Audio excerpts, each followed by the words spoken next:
mundu mailan ozono geruza babesteko eguna izendatua dago. Orain dela urte mordoska bat gogoan izango duzu, ezta?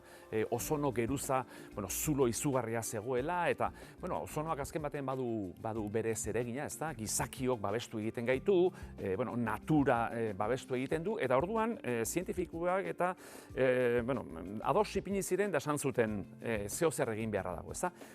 Ozono geruzaren babesa dela eta Bienan, olako hitzarmen bat egin zuten, eta justu 40 urte bete dira, ezta? Orduan, politikariak ere ados ipini ziren, eta esan zuten, hau, kontu serioa da, honi hiltzen ezpadiogu, neurririk hartzen ezpadugu, ondorio latzak izango ditu, eta orduan, adibide oso ona da, ezta? Denek elkar hartzen dutenean, mundu mailan, ondorioak garbiak direla. Begira esazue honako datu hau esate baterako, Artikoan esate baterako, ezta?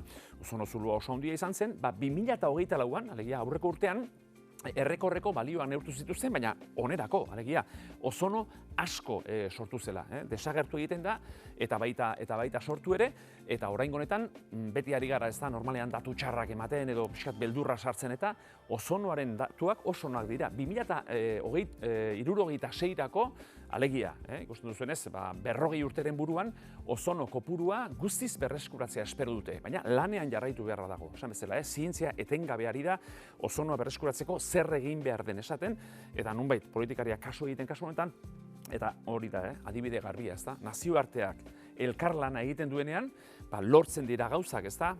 Ozonoaren eguna da, zer duzue buruan, zut esango, baina nazioarteak beste kontu batzuetan ere elkarlana egiten duen eta gazakoa amaitzeko bidean.